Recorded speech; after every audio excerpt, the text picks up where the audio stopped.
Here's the one with the sway bar. It's got a little bit of this one. We removed the sway bar. If you come in here to the left side, you can see your sway bar here. Right up in here is a plastic bushing.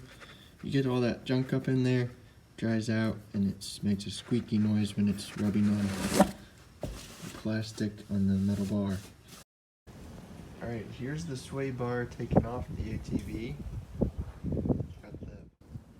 can see right here, I've worn the paint off, got dirt in here, and that mixed with plastics causing your squeaky noise. Take off this bolt, these two up here, and the same on the other side, and you just wiggle it out one or the other side.